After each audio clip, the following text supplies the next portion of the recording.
ఓకేనండి, చాలా సంతోషం. లైవ్ స్టార్ట్ అవుతే మనం క్లాస్ ప్రారంభించుకుందాం.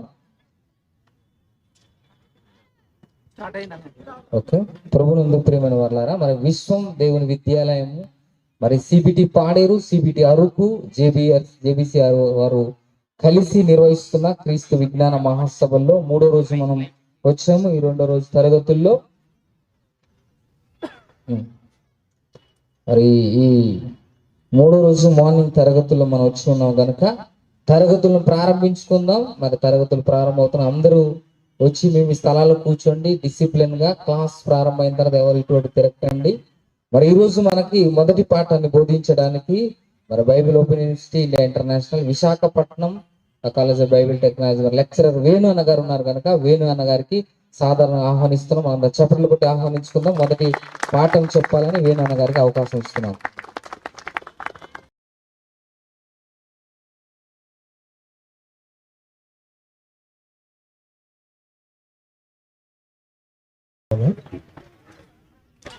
దేవుని పిల్లలైన మీ అందరికీ కూడా మన ప్రభు ప్రియ రక్షకుడైన యేసుక్రీస్తు వారి యొక్క పరిశుద్ధ నామాన్ని నా హృదయపూర్వకంగా మరి వందనాలు తెలియజేస్తున్నాను. పిల్లారా,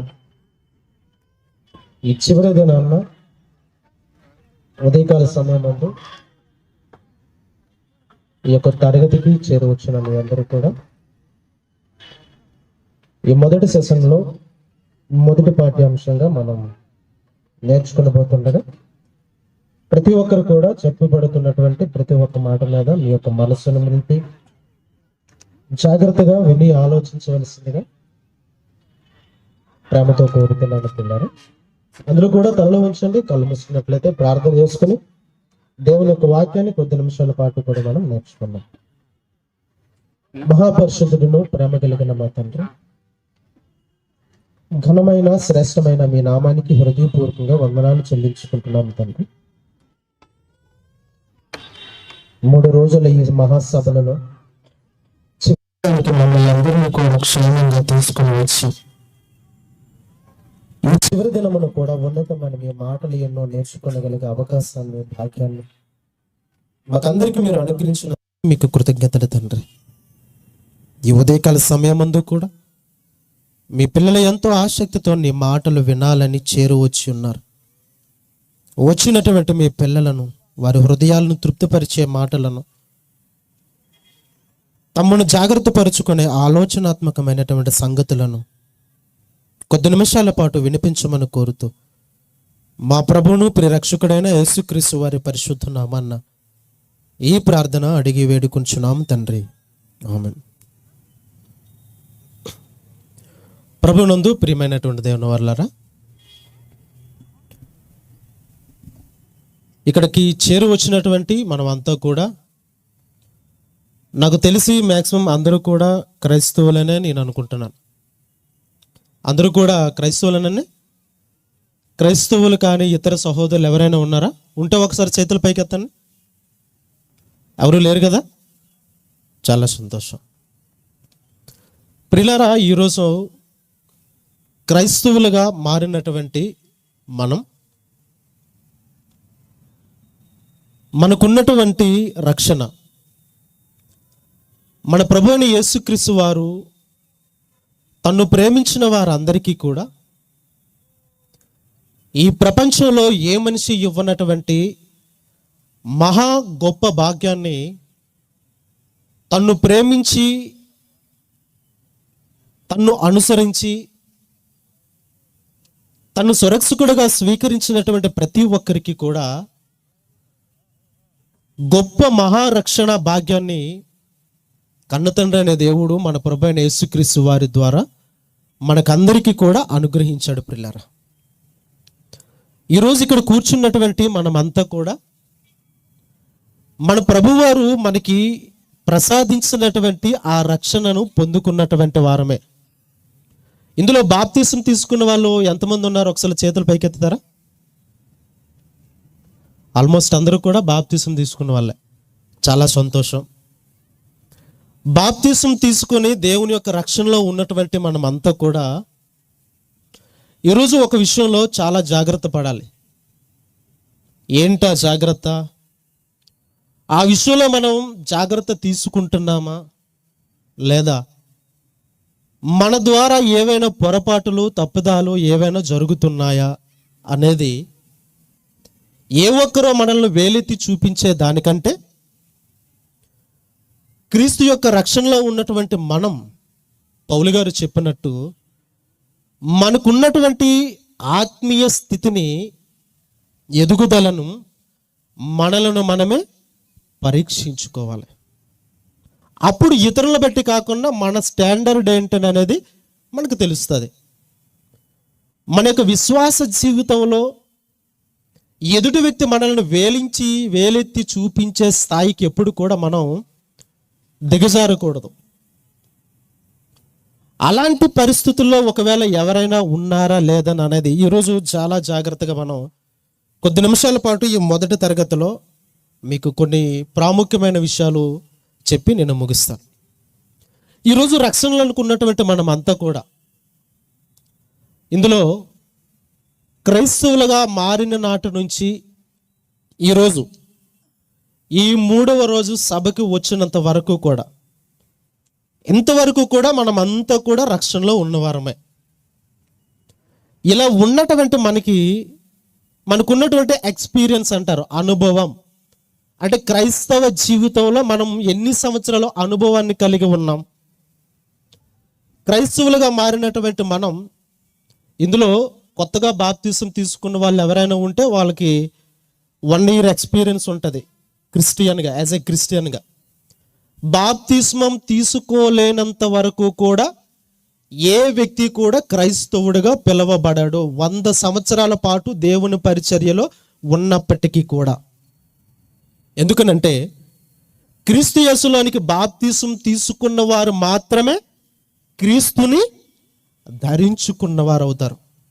అలా బాప్తిస్మం తీసుకోకుండా రక్షణకి బయట ఉన్నటువంటి వారు ఎవరైనా ఉంటే వాళ్ళు ఎన్ని సంవత్సరాల పాటు కూడా దేవునిలో భక్తిగా నిష్ఠగా కలిగి ఉన్న జీవితాన్ని కలిగి ఉన్నప్పటికీ కూడా దేవుని దృష్టిలో వాళ్ళకి రక్షణ లేదు, వాళ్ళు క్రైస్తవులుగా పిలువబడరు.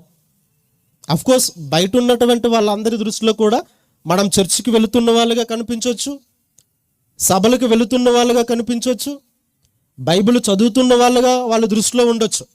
కానీ దేవుని దృష్టిలో మాత్రం మనం రక్షణలోనికి ఎప్పుడు వచ్చిన వారంగా పరిగణించబడతామనంటే మన ప్రభు అయిన యేసుక్రీస్తు వారిని మన సొంత రక్షకుడిగా స్వీకరించి ఆయనలోనికి బాప్తిస్మము తీసుకుని ఆయన ధరించుకున్న నాటి నుంచి మనం క్రైస్తవులుగా పిలువబడతాం. అలా పిలువబడుతున్నటువంటి ఈ క్రమంలో 5 సంవత్సరాలు క్రైస్తవుడిగా మారిన తర్వాత 5 సంవత్సరాల అనుభవాన్ని కలిగిన వాళ్ళు ఉండొచ్చు. నాకంటే ఇక్కడ వయసులో చాలామంది పెద్దవాళ్ళు కూడా ఉన్నారు. అలానే నాకంటే నా సమాన వయస్కులైన వాళ్ళు కూడా ఉన్నారు. నాకంటే చిన్నపిల్లలు కూడా ఉన్నారు. మనం బాప్తిస్మం ఎప్పుడైతే తీసుకుంటామో బాప్తిస్మం తీసుకున్న నాటి నుంచి మనకి రక్షణలో మనం ఉన్నాం. రక్షణలోనికి వచ్చినది నాటిని మొదలుకొని ఎప్పటి వరకు కూడా మనకి యాజ్ అ క్రిస్టియన్గా మనకు ఉన్నటువంటి ఎక్స్పీరియన్స్ ఎంత?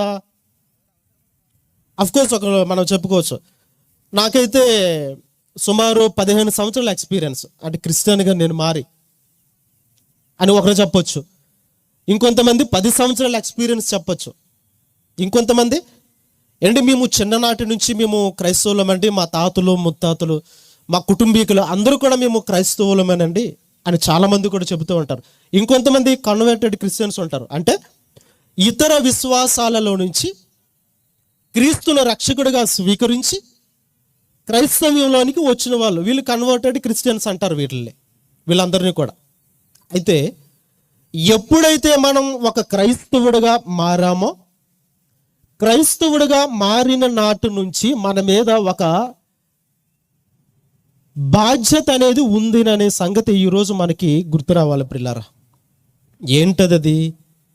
ఏంటా బాధ్యత?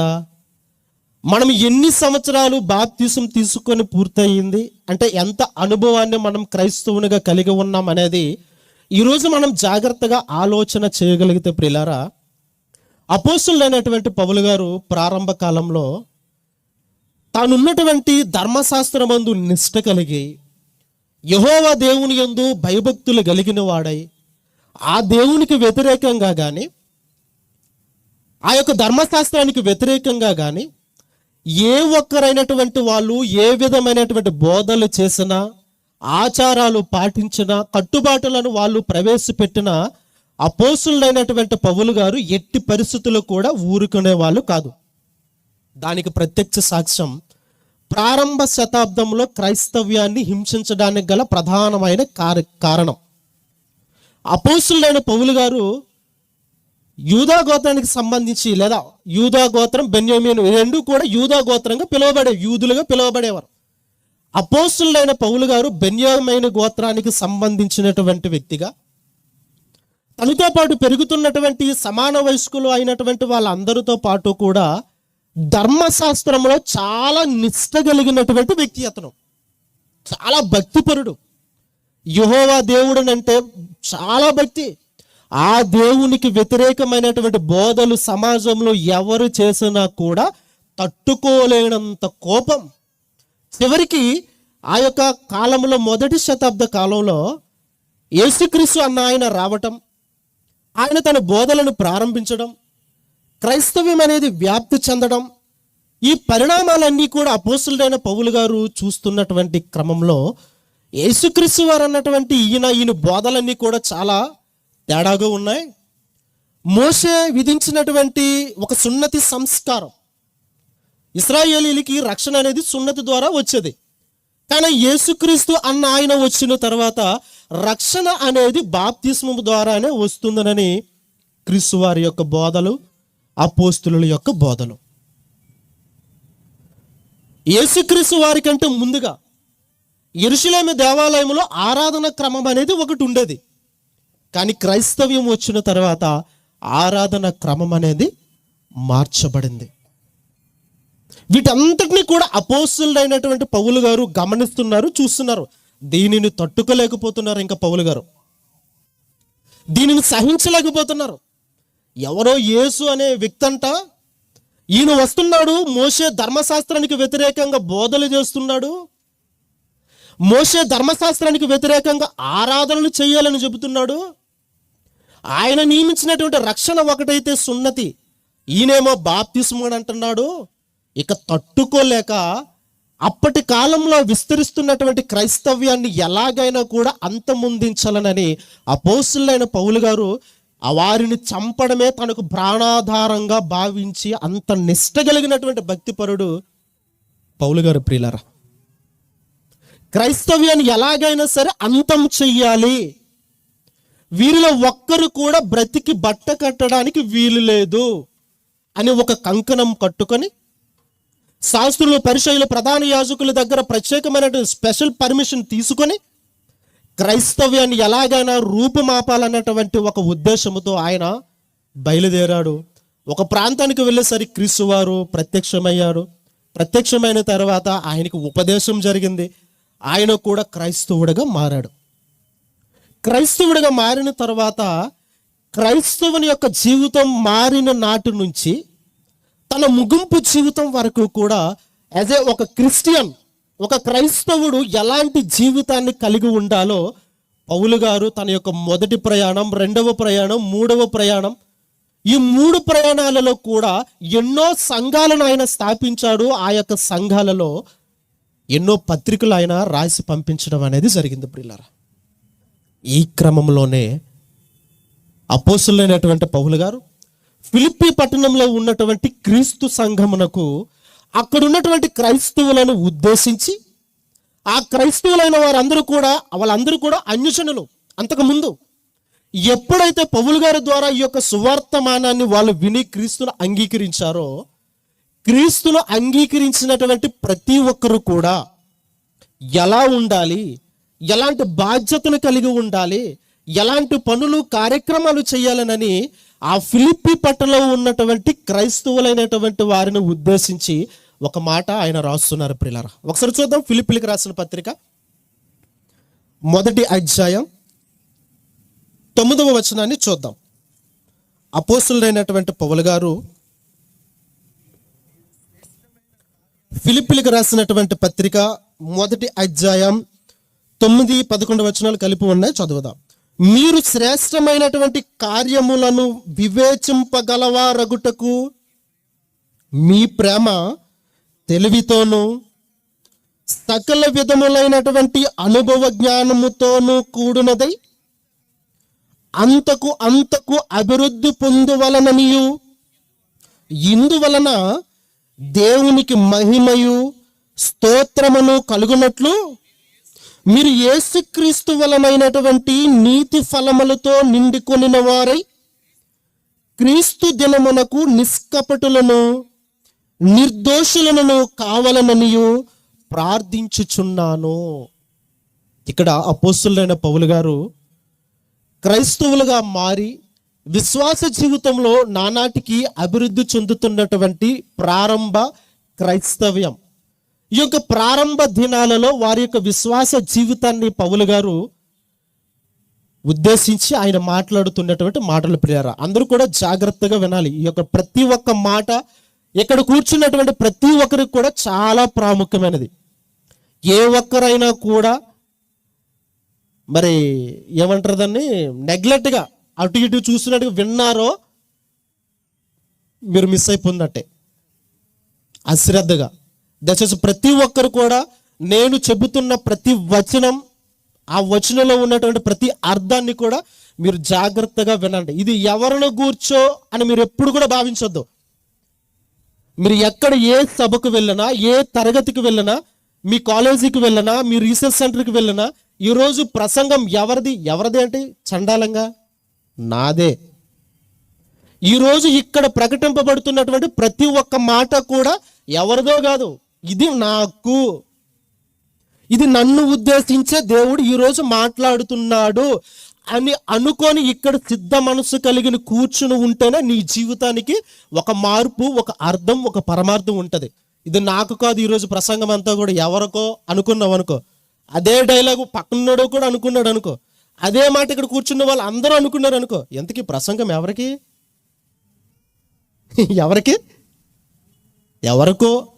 అలా అయిపోద్ది. కాబట్టి ఈరోజు వినబడుతున్నటువంటి, ఈరోజు కాదు ఏ రోజైనా వినబడుతున్న ప్రతి ఒక్క మాట కూడా నీ పక్కోడిని దృష్టిలో పెట్టుకోకు, నిన్ను నువ్వే దృష్టిలో పెట్టుకొని ఇది దేవుడు నాతో మాట్లాడుతున్న మాట. రాత్రావు దేవుని సేవకులు ఉపేంద్రాన్ని గారు ఒక మాటలు మాట్లాడారు. మాట్లాడుతున్నవాడు హైటో వెయిటో కలరో చక్కగా మంచి స్పీచ్ ఇస్తున్నాడనో, మంచిగా ఎక్స్ప్లెయిన్ చేస్తున్నాడనో, లేకపోతే చమత్కారకంగా మాట్లాడుతున్నాడనో ఇది కాదు.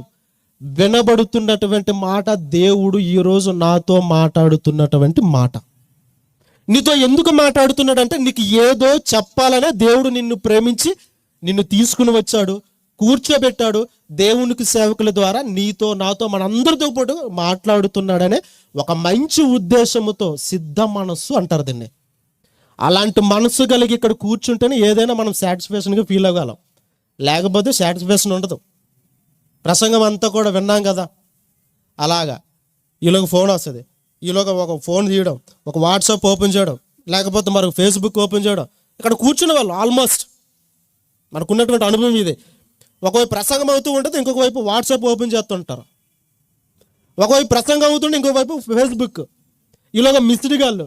ఇవన్నీ కూడా కుదురుగా మాత్రం ఉండలేమండి. ఎప్పుడు కూడా మనం జాగ్రత్తగా ఉండాలి. దేవుని సన్నిధి పౌలు గారు అంటున్నారు మనల్ని ఉద్దేశించి, ఆ రోజు ఉన్నటువంటి క్రైస్తవులు ఉద్దేశించి ఏమని అంటున్నారు ఇప్పుడు చదవండి. ఫిలిప్పీ పత్రిక 1వ అధ్యాయం 9-11 వచనాలు. మీరు అంటే మనం, ఇక్కడ ఏమని పెట్టుకోవాలి? మనం. ఆ మనం అనే పేసులో ఇప్పుడు నేను అని కూడా పెట్టుకోండి. నేను లేదా మనం శ్రేష్టమైన కార్యములను వివేచింపగలవారగుటకు, అంటే క్రీస్తు కొరకు దేవుడు మన కొరకు సిద్ధపరిచినటువంటి ఎన్నో పనులు, కార్యక్రమాలు ఉన్నాయి. అవి ఎలాంటివంటే చాలా ఉన్నతమైనవి, చాలా గొప్పవి, చాలా శ్రేష్టకరమైనటువంటివి. అవి ఎవరు చెప్పలేనటువంటివి, ఎవరు మనకి పరిచయం చేయలేనటువంటివి. ఇప్పటి వరకు కూడా మన జీవిత కాలంలో ఎప్పుడు కూడా ఆ పనిని కూర్చున్నటువంటి అవగాహన లేనటువంటివి. ఇవి శ్రేష్టమైనవి. దానికి మించినటువంటి పనులు కార్యక్రమాలు ఇంక ఎక్కడ కూడా ఉండవు. అలాంటి పనులు వాటినే శ్రేష్టమైనవి అంటారు.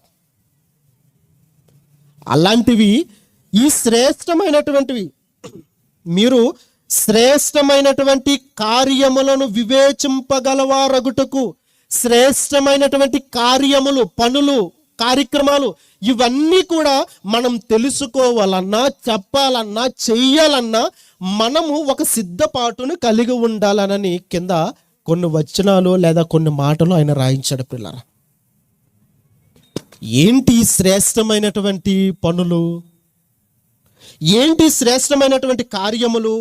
అవి వివేచింపగలవారగుటకు, అవి వివేచింపగలిగిన సామర్థ్యం, అది చెప్పాలి, అంతటి కెపాసిటీ మనకు ఉండాలనంటే కిందన కొన్ని విషయాలు రాయించాడు. ఎప్పుడు అంత కెపాసిటీ మనకి వస్తుందనంటే, మీరు ఏం చేయమంటారు, మీ ప్రేమ తెలివితోనూ సకల విధములైనటువంటి అనుభవ జ్ఞానముతోనూ కూడినదే. మొదటిగా ఒక విషయాన్ని చెప్పాడు, మీ ప్రేమ.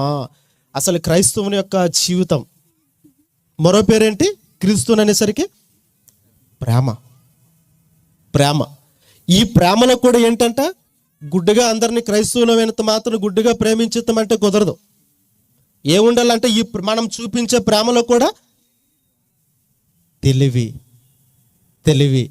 కొంతమంది కొన్ని విషయాల్లో ఉంటారు. ఏంటి, క్రైస్తవులమైన తర్వాత ఆ సాటి సహోదరులు కావచ్చు, సోదరిమణులు కావచ్చు, కొంతవరకు కూడా కొన్ని విషయాల్లో వాళ్ళకి మంచి విషయంలో పుష్పిస్తూ ఉంటారు. అంటే వాళ్ళకి ఆర్థిక ఇబ్బందుల్లో ఉన్నా కూడా కొన్ని రకాలుగా సాయం చేయడం, లేకపోతే కొన్ని విషయాల్లో వారికి సలహాలు ఇవ్వటం, ఇంకొన్ని విషయాల్లో వారిని పురుకొల్పడం, ఇవన్నీ కూడా ఉంటుంది. మరికొంత సమయం వచ్చేసరికి ఎవరి ద్వారా అయితే ఇంతవరకు కూడా సహాయము అందిందో అప్పటి నుండి ఆ సహాయము కాస్త నిలిచిపోయింది అనుకోండి, అప్పుడు తోటి సహోదరుడి నుంచే వచ్చే వెంటనే డైలాగ్ ఒకటి వస్తుంది. ఏంటో చెప్పండి, మీకు తెలిసిందే. ఏంటో చెప్పండి, వీళ్ళలో ప్రేమ తగ్గిపోయిందండి, వీళ్ళకి ప్రేమ లేదండి. ప్రేమ తగ్గిపోయిందా? ప్రేమ లేదా? అంటే ప్రేమ అంటే ఏమనుకుంటున్నారు? ఎదుటి వ్యక్తికి భోజనం పెట్టడమే ప్రేమ? ఎదుటి వ్యక్తి యొక్క కష్ట సుఖాల్లోనే పాలు పంచుకోవడం ప్రేమ? ఎదుటి వ్యక్తికి ఏదైనా సహాయం చేస్తేనే ప్రేమ? ఇంకా మిగతాదేం ప్రేమ కాదా?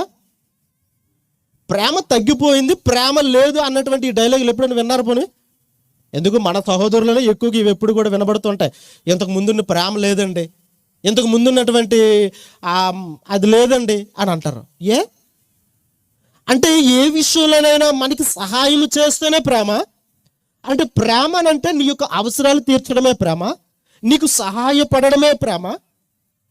నువ్వు దేవుని సన్నిధికి రాకుండా, తరగతులకు రాకుండా, అంతవరకు దేవుని కొరకు బ్రతుకుతాను, దేవుని సన్నిధికి వస్తానని మాట ఇచ్చి దేవుని సన్నిధికి రాకుండా నువ్వు తిరుగుతూ ఉండేటప్పుడు నీ సహోదరుడు నీ దగ్గరికి వచ్చి నిన్ను మందలించి, నువ్వు ఎందుకు దేవుని సన్నిధికి రావు, నువ్వు దేవునికి మాట ఇచ్చావు కదా, నిన్ను ఒక్క మాట అంటే ఎవరైనా ఇక్కడున్న వాళ్ళ మాట పడతారండి?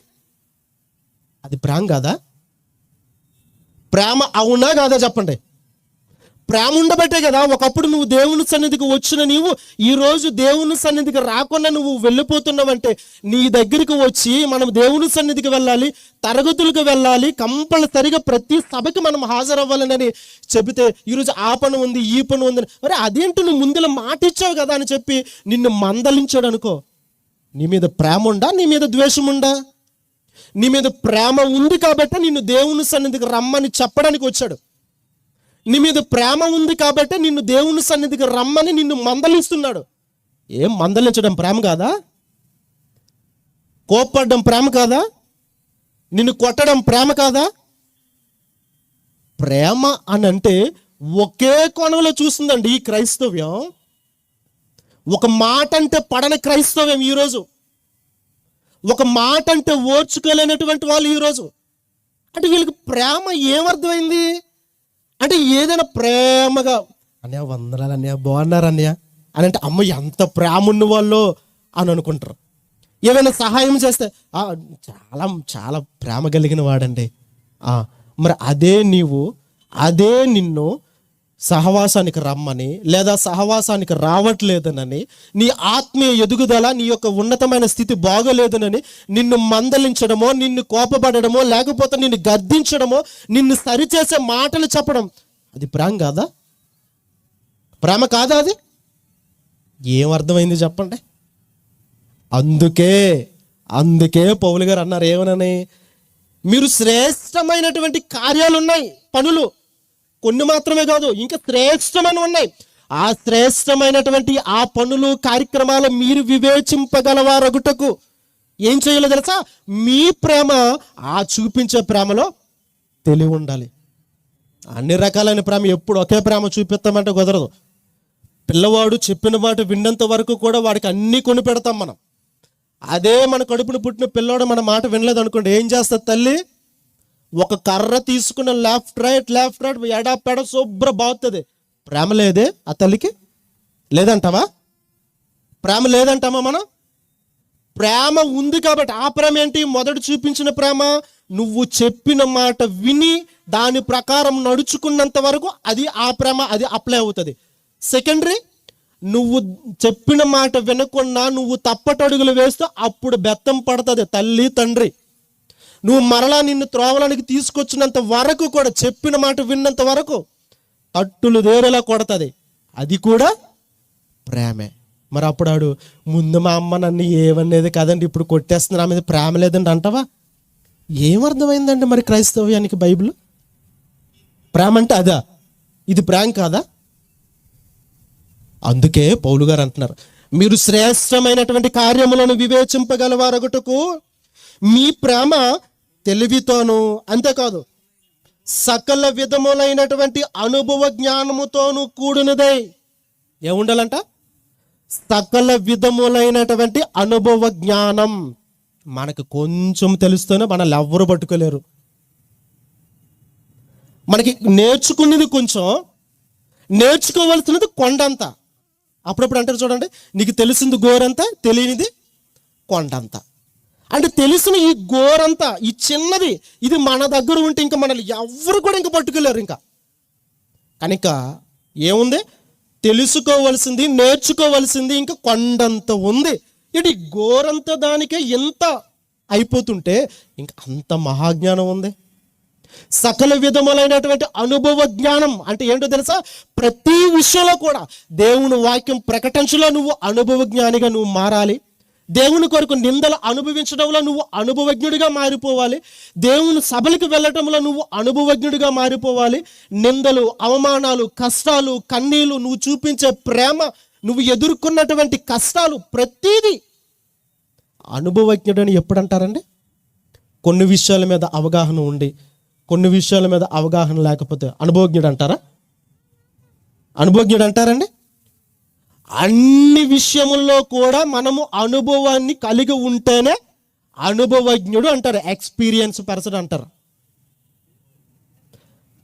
అది కొన్ని విషయాల్లో అనుభవం ఉండి కొన్ని విషయాల్లో అనుభవం లేదనుకోండి, అతన్ని అసలు అనుభవజ్ఞుడు అంటారా?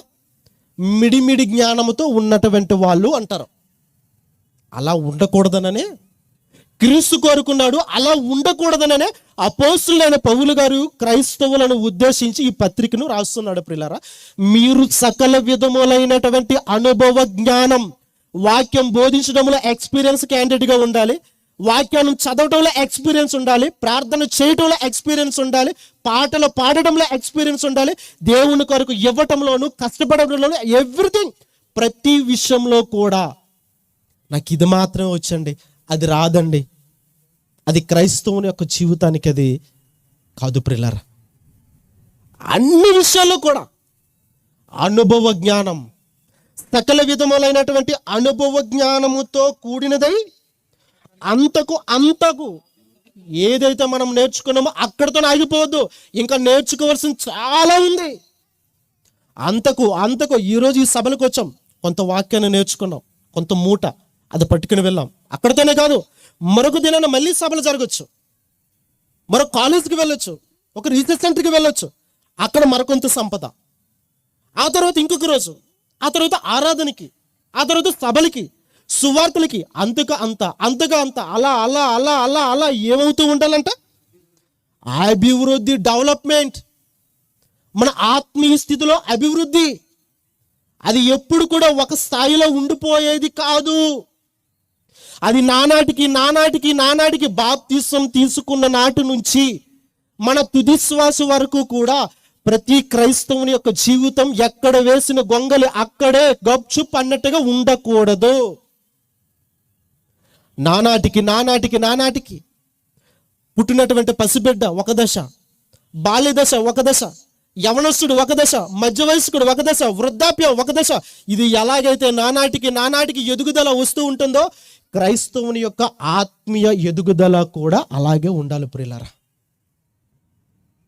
పౌలు గారు అంటున్నారు ఏమనని, మీరు అంతకు అంత అభివృద్ధి పొందుచుండవలననియు ఇందువలన దేవునికి మహిమయు స్తోత్రమును కలుగునట్లు మీరు యేసుక్రీస్తు వలనైనటువంటి నీతి ఫలములతో నిండుకొని వారై క్రీస్తు దినమునకు నిష్కపటులను నిర్దోషులను కావాలనని ప్రార్థించుచున్నాను. మీరు క్రీస్తు దినమునకు ఎలా ఉండాలంటే ప్రతి ఒక్కరు కూడా నీతి ఫలములతో నిండుకొనినటువంటి వారే. ప్రతి ఒక్కరు కూడా ఈ యొక్క ఆత్మీయ జీవితంలో నీతి సంబంధమైనటువంటి మాటలు, నీతి సంబంధమైనటువంటి బ్రతుకు, జీవన విధానం, ఇలాంటి మంచి ఫలములు, ఈ ఫలములతో నిండుకొనినటువంటి వారై క్రీస్తు దినమునకు నిష్కపటులను, ఏ విధమైనటువంటి కపటముతో కూడినటువంటి మనస్తత్వం కలిగిన వారుగా ఏ ఒక్కరు కూడా ఉండకూడదు. కొంతమంది అనే వందనాలన్యా అని చెప్పేసి అంటారు. ఆ తర్వాత ఆ వెళ్ళిపోయి వందనాలు చెప్పారే, ఆ వ్యక్తి వెళ్ళిపోయిన తర్వాత ఆ వ్యక్తి గురించి మాట్లాడుకున్న వాళ్ళు లేరా? అక్క వందనాలు అక్క అని చెప్తారు. తీరా అక్క ఆ చెల్లో వెళ్ళిపోయింది అనుకోండి, ఆ చెల్లి గురించి అక్క గురించి మాట్లాడుకున్న వాళ్ళు లేరా? అంటే కపటం అంటే ముందొక మాట తర్వాత ఒక మాట, ముందొక ప్రవర్తన తర్వాత ఒక ప్రవర్తన, దీనిని కపటము అంటారు. ఇలాంటి కపటమైనటువంటి ఈ యొక్క ప్రవర్తన చాలా ప్రమాదకరమైనది. మన దగ్గర ఉన్నంత వరకు చాలా ప్రేమ కలిగి ఉంటారు. మన దగ్గర నుంచి కొంచెం అలా వెళ్ళారో అప్పుడు మన గురించి చెప్పడం ప్రారంభిస్తారు. అది క్రైస్తవుని యొక్క జీవితానికి అది తగదు ప్రియులారా. ఏ వ్యక్తి గురించి అయితే ఈరోజు మనం మాట్లాడుకుంటున్నామో, ఏ వ్యక్తి గురించి అయితే ఈరోజు మనం 10 మందికి చెప్పడానికి సిద్ధపడుతున్నామో, రేపొద్దున అదే వ్యక్తి మన గురించి చెప్పడు 10 మందికి. నన్ను ఇక్కడ ఉన్నటువంటి ఎవరమైనా కూడా గ్యారంటీ ఇవ్వగలమా ప్రియులారా? ఆలోచించండి, ఇవ్వగలమా? ఎవరు ఇవ్వలేమండి. ఎందుకు? ఏ వ్యక్తి గురించి అయితే నువ్వు నేను మాట్లాడుకుంటున్నామో అదే వ్యక్తులు లేనప్పుడు, మనం మాట్లాడుతున్నటువంటి ఈ క్రమంలో రేపొద్దున మనం లేనప్పుడు కూడా మన గురించి ఎదుటివాడు మాట్లాడుకోడా, నువ్వు చేసినదే నీ నెత్తి మీదకి వస్తుంది అన్న దేవుని మాట అది ఎప్పుడు కూడా తప్పిపోదు ప్రియులారా. అందుకననే పౌలు గారు అంటున్నారు ఏమనని, నిష్కపటులను, క్రీస్తు వచ్చిన ఆ దినము వరకు నిష్కపటులను, నిర్దోషులను, ఏ విధమైనటువంటి దోషము లేనటువంటి వారిగా ఉండాలి. మన హృదయంలో కపటం ఉండకూడదు, మనలో ఏ విధమైనటువంటి దోషం ఉండకూడదు, మన చూపులో దోషం ఉండకూడదు, మన మాటలో దోషం ఉండకూడదు, మన యొక్క జీవితంలో ఏ విధమైన దోషము ఉండకూడదు. అది క్రైస్తవుడి జీవితానికి తగదు కదా.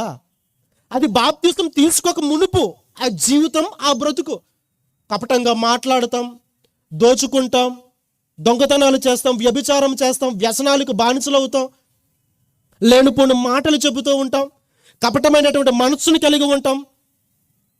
అది బాప్తిస్మానికి ముందు.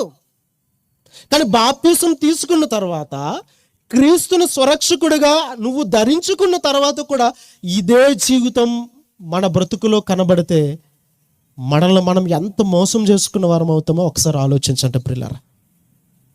పౌలు గారు అంటున్నారు ఏమనని, మీరు క్రీస్తు దినమునకు నిష్కపటులను, నిర్దోషులను కావాలననియు ప్రార్థించుచున్నాను. నిష్కపటంగా ఉండాలి, నిర్దోషమైనటువంటి వారిగా ప్రతి ఒక్కరు ఉండాలి. అంతేకాకుండా సకల విధములైనటువంటి అనుభవ జ్ఞానాన్ని నువ్వు కలిగిన వాడుగా, ఒక క్రైస్తవుడిగా ఉండాలి. అన్ని విషయాల్లో అనుభవం నీకు ఉండాలి. ఏది చెయ్యాలి, ఏది చేయకూడదు, ఏది మాట్లాడాలి, ఏది మాట్లాడకూడదు, నీ ప్రేమ సమయాన్ని బట్టి, కాలాన్ని బట్టి ఎలా చూపించాలి, ఎలా చూపించకూడదు, అన్ని విషయాల అనుభవం. ఎంత అనుభవజ్ఞుడిగా నువ్వు నేను ప్రతి ఒక్కరు కూడా ఉండాలన్నది దేవుని యొక్క కోరిక. మరి ఎందుకండి ఇంత అనుభవం అంటారా? ఇక్కడే అసలైనది ఉంది. ముందుగానే చెప్పాను కదా, మనం క్రైస్తవులుగా మారిన తర్వాత నాకు ఇన్ని సంవత్సరాలు అంటే, నేను బాప్తీసం తీసుకొని 10 సంవత్సరాలు, మీ అందరు కూడా అనుకోండి, మీరు ఎన్ని సంవత్సరాలు బాప్తీసం తీసుకుని ఎన్ని సంవత్సరాలు అయిందో నాకైతే తెలియదు. ఇప్పుడు ప్రతి ఒక్కరు కూడా మీ మనసులో అనుకోండి, నేను బాప్తీసం తీసుకొని ఇన్ని సంవత్సరాలు అయ్యింది, నాకు ఇంత అనుభవం ఉంది, యాజ్ ఎ క్రిస్టియన్గా, ఒక క్రైస్తవుడిగా ఇంత అనుభవం ఉంది. ఇంత అనుభవాన్ని కలిగి ఉన్న నీవు ఈ అనుభవంలో నువ్వు ఏ పని చెయ్యాలనేది యేసుక్రీస్తు వారు చేసి చూపించారు. అదే పని నీ అనుభవంలో, నీ ఎక్స్పీరియన్స్లో ఎప్పుడైనా చేసావో లేదో మనం చూసుకోవాలి. ఈరోజు యేసుక్రీస్తు వారి గురించి ఒక ప్రవచనం రాయబడింది. యెషయా గారు రాస్తూ, యెషయా గ్రంథం 53వ అధ్యాయం 11-12 వచనాలు ఒకసారి జాగ్రత్తగా చూద్దాం ప్రియులారా. యెషయా గ్రంథము 53వ అధ్యాయం 11-12 వచనాలు. అతడు తనకు కలిగినటువంటి వేదనను చూచి తృప్తి నొందును, నీతిమంతుడైన నా సేవకుడు జనుల దోషమును భరించి తనకున్నటువంటి అనుభవ జ్ఞానము చేత అనేకులను నిర్దోషులుగా చేయును. కావున గొప్పవారితో నేను అతనికి పాలు పంచిపెట్టెదను, గనులతో కలిసి అతడు కొల్ల సొమ్ము విభాగించుకొనును. ఏలయనగా మరణము నొందినట్లు అతడు తన ప్రాణమును ధారపోషను. అతిక్రమము చేయు వారిలో ఎంచబడిన వాడాయను. అనేకుల పాపమును భరించుచు తిరుగుబాటు చేసిన వాణ్ణి గూర్చి విజ్ఞాపన చేసును. అర్థమైంది అనుకుంటాను.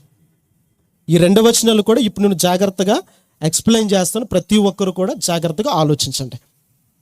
మన కొరకు ప్రాణం పెట్టి మనము చేస్తున్నటువంటి పాపములన్నిటి నుంచి కూడా విమోచించి రక్షణ ప్రసాదించినటువంటి మన ప్రభువైన యేసుక్రీస్తు వారిని గూర్చున్నటువంటి ప్రవచనం ఇది. ఆయన భవిష్యత్ కాలంలో వచ్చిన తర్వాత ఏం చెయ్యబోతున్నాడు అనేది ముందుగానే యెషయా ప్రవక్త ద్వారా రాయబడినటువంటి ప్రవచనం. ఆయన వచ్చి బ్రతికిన కాలంలో కూడా దానిని అక్షరాల నెరవేర్చినటువంటి గొప్ప వ్యక్తి అతను. అతడి గురించి ముందుగానే ప్రవచనం ఏమని రాయబడింది? అతడు తనకు కలిగినటువంటి వేదనను చూచి తృప్తి నొందును, నీతిమంతుడైన నా సేవకుడు జనుల దోషమును భరించి. అతడు ఏం చేశాడంటే, అతడు నీతిమంతుడంట. నీతిమంతుడైనటువంటి కన్నతండ్రి అయినటువంటి దేవుని యొక్క సేవకుడు క్రీస్తు.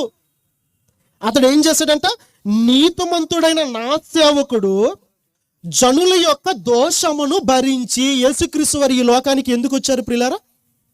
సకల మానవాళి యొక్క పాపములను, దోషములను, సమస్తాన్ని అంతటిని కూడా ఆయన తను భరించి తన మీద వేసుకొని మన పాపములన్నీ కూడా ఆయన పరిహరించి ప్రతి ఒక్క మనిషిని కూడా పరిశుద్ధుడిగా, నీతిమంతుడిగా మార్చి ఆ శిలువలో బలియాగాన్ని ఆయన అయ్యారు. తన ప్రాణాన్ని పెట్టాడు ఆయన. కేవలం యేసుక్రీస్తు వారు వచ్చింది ఇశ్రాయేలీయుల కొరకు కాదు. యేసుక్రీస్తు వారు వచ్చింది తన స్వజనుల కొరకు కాదు, తన కుటుంబ సభ్యుల నిమిత్తము కాదు. ఎవరి కొరకు వచ్చారు? ప్రపంచములో ఆరిన నేల మీద శరీరాలతో బ్రతుకుతున్నటువంటి ప్రతి ఒక్క మనిషికి రక్షణ ప్రసాదించాలని యేసుక్రీస్తు వారు వచ్చారు. అలా వచ్చినటువంటి యేసుక్రీస్తు వారిని గురించి ఏమని రాయబడింది? నీతిమంతుడైన నా సేవకుడు జనుల దోషమును భరించి. ప్రతి ఒక్క మనిషి, జనులు, ప్రతి ఒక్క మనిషి తాను చేస్తున్నటువంటి దోషం, ఆ దోషములన్నీ కూడా ఆయన భరించడానికి వచ్చాడంటండి యేసుక్రీస్తు. అందరి పాపములు కూడా ఆయన మీద వేసుకోవడానికి వచ్చాడంటండి. మనందరం కూడా నిత్య నరకాగ్నికి వెళ్ళిపోవడానికి సిద్ధపడుతున్నటువంటి క్రమంలో ఆ నరకాగ్ని నుంచి మనల్ని అందరిని కూడా కాపాడి పరిశుద్ధులుగా, నీతిమంతులుగా మార్చి ఉన్నతమైన నిత్య రాజ్యానికి చేరుకుని వెళ్ళడానికి మనకి ఒక బావుట లేదా ఒక బాట వేయడానికి వచ్చినటువంటి వాడే వ్యక్తే మన ప్రభువైన క్రీస్తు అండి. మన కొరకు తన ప్రాణం పెట్టడానికి వచ్చాడంటండి. మనం ఒక 100 రూపాయలు అప్పు అడిగితేనే ఉన్నా కూడా ఇవ్వలేని పరిస్థితిలో కొంతమంది ఉంటారు. ఒక్కసారి సహాయం చేసి మరొకసారి సహాయం చేస్తేనే వెనక ముందు ఆలోచించే విధానం మనది. ఒక మాట అంటే పడలేని క్రమం మనది. ఒక వ్యక్తి మనల్ని మందలిస్తేనో కొడితేనే తట్టుకొని ఓర్చుకోలేనటువంటి పరిస్థితి మనది. కానీ పుట్టినది మొదలుకొని మరణించినంత వరకు మనం చేసినటువంటి సకల దోషములు పాపములు అన్నీ మన ప్రభువైన యేసుక్రీస్తు వారు ఆయన ఏం చేయడానికి వచ్చాడంట? భరించడానికి వచ్చాడంటండి. అక్కడ అదే రాయబడిందండి, నా సేవకుడు జనుల దోషమును భరించి, ఆయన భరించాడంటండి. ఒక్క మాట అంటే భరించలేనటువంటి వాళ్ళం మనం. ఒక మాట అంటేనే పడమసలు. మన సహోదరులు కానీ మన సోదరిమణులు కానీ, అమ్మా నువ్వు ఇలాగ అంట, అరే అలా అంట అని కనీసం మన ఫేస్ టు ఫేస్ మన ఎదురుగా ఒక మాట అన్నగా ఆ తర్వాత సంగతి. ఎవరి ద్వారైనా ఒక విషయం తెలిసింది అనుకోండి, మరుసటి రోజు ఆ వ్యక్తితో నువ్వు ఫోన్లో మాట్లాడుతావా? మనం పిలుస్తావా? పక్కన కూర్చుంటావా? ఒక మాట అంటేనే పడనటువంటి స్త్రీలు ఉన్నారు, ఒక మాట అంటేనే ఓర్చుకోలేనటువంటి మగవాళ్ళు ఉన్నారు. మనమంతా కూడా ఆయా కాలేజీలకు వెళ్ళిన వాళ్ళమే, ఆయా రీసెర్చ్ సెంటర్లకు వెళ్ళిన వాళ్ళమే. అందులో ప్రాముఖ్యంగా సత్యవాక్యాన్ని, అనుభవ జ్ఞానాన్ని కలిగిన వాళ్ళం మనం. ఎందు విషయంలోనంటే సత్యవాక్యాన్ని నేర్చుకొని ఇందులో అనుభవజ్ఞులు మనం. ఇందులో అనుభవజ్ఞులు అయినటువంటి మరి మనం ఎలా ఉన్నాం? మన ప్రభు ఎలా ఉన్నాడు?